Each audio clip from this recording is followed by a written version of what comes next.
Bora falar de um livro que, lá em 1620, tentou ser nada menos que um novo manual de instruções para o cérebro humano. Francis Bacon publicou o Novum Organum, que significa o novo instrumento, e a ideia era exatamente essa: dar para a gente uma ferramenta nova para mudar a forma como a gente busca a verdade. E aqui que a coisa fica interessante. A pergunta central do Bacon era essa: e se o problema não estiver lá fora, mas aqui dentro? Ele dizia que a nossa mente não é uma janela limpinha para a realidade. Pelo contrário, ela é tipo uma lente toda torta, cheia de falhas, que distorce tudo que a gente vê. Olha, o que o Bacon estava propondo não era um ajustezinho qualquer. Era uma virada de chave radical. A lógica da época era confiar no que os grandes pensadores do passado, como Aristóteles, tinham dito. Bacon chegou e falou não mais. O caminho agora é outro: observar o mundo com os próprios olhos, testar, experimentar. Sair da dedução de velhas verdades para ir atrás de descobertas completamente novas. Mas antes de construir esse conhecimento novo, Bacon sabia que era preciso limpar o terreno. E a primeira parte do trabalho dele é identificar o que ele chamou de ídolos. Pensa neles como se fossem uns fantasmas, ou uns glitches mesmo, no nosso sistema operacional mental, que impedem a gente de enxergar as coisas como elas realmente são.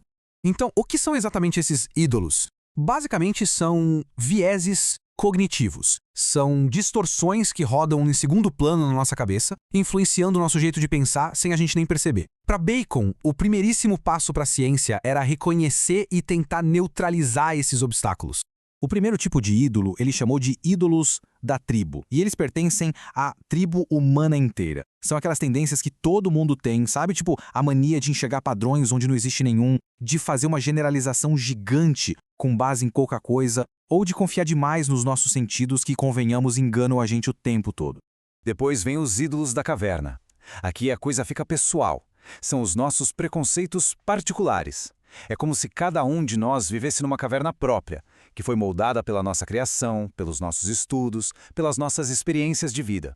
E essa caverna cria uma espécie de câmara de eco que distorce a nossa visão da verdade. É a nossa bolha.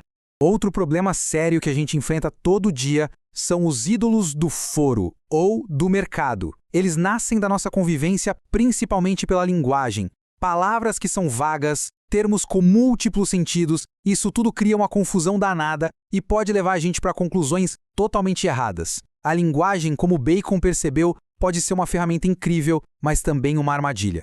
E por último, temos os ídolos do teatro. Bacon olhava para os grandes sistemas filosóficos e dogmas do passado e via eles como peças de teatro muito bem ensaiadas. Sabe, apresentam uma visão de mundo bonitinha, fechada, coerente, mas que muitas vezes é pura ficção, não bate com a realidade. O grande perigo é a gente comprar o ingresso e aceitar o roteiro todo sem questionar nada. Ok. Depois de mostrar todos os problemas, todos os bugs da nossa mente, Bacon finalmente oferece a solução.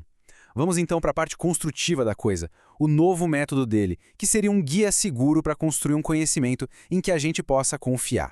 O coração do método do Bacon é organização. Ele propõe um processo bem sistemático usando 3 tábuas. Vamos imaginar que a gente queira descobrir o que é o calor. Primeiro, na tábua de presença, a gente junta tudo que é quente. Fogo, a luz do sol, um corpo em movimento. Depois, na tábua de ausência, a gente lista coisas parecidas, mas que não são quentes. A luz da lua, a luz das estrelas. E por fim, na tábua de graus, a gente analisa as variações. Por que o sol do meio-dia é mais quente que o do fim de tarde? Com esse processo de comparar e eliminar, a gente consegue isolar a verdadeira natureza do fenômeno. Mas afinal, para que todo esse trabalho? Para que esse método tão rigoroso? A resposta para isso mostra uma mudança de mentalidade gigantesca sobre o que é a ciência. Para o Bacon, conhecimento não podia ser só uma viagem intelectual, uma coisa abstrata. Tinha que ter um propósito prático. A ciência devia servir para melhorar a vida das pessoas, para aliviar o sofrimento. É daqui que vem aquela famosa frase que todo mundo associa a ele: saber é poder. O poder de transformar o mundo para melhor. E essa frase dele resume tudo perfeitamente. Não adianta querer dominar a natureza na marra, na base da força. A gente só consegue ter algum controle sobre ela se, primeiro, a gente entender como ela funciona. É preciso obedecer às regras do jogo, às leis da natureza que a gente aprende com o método. Só aí é que a gente pode usar essas regras a nosso favor. Então, por que um livro de 400 anos atrás ainda é tão importante? Porque ele não é só um livro. Ele é tipo a planta baixa do prédio da ciência moderna. O impacto do que Bacon escreveu foi tão profundo que define a forma como a gente investiga o mundo até hoje. Para a gente resumir, os 3 grandes impactos do Novum Organum foram: primeiro, peitar a autoridade dos antigos e colocar a observação em primeiro lugar. Segundo, propor um método organizado e sistemático para a ciência. E terceiro, criar as fundações do empirismo, a ideia de que o conhecimento vem da experiência, que é a base da ciência que a gente conhece hoje. Isso tudo nos leva a uma pergunta final. Bacon nos alertou para não aceitar sistemas de pensamento de forma cega. Se a gente olhar para o mundo de hoje, com todas as ideologias, as teorias da conspiração, as narrativas que polarizam tudo, a pergunta dele se torna urgente. Quais são os nossos ídolos do teatro hoje? Quais são as peças que estão em cartaz e que a gente aplaude sem nem perceber que está numa plateia? Essa questão talvez seja ainda mais relevante agora do que era em 1620.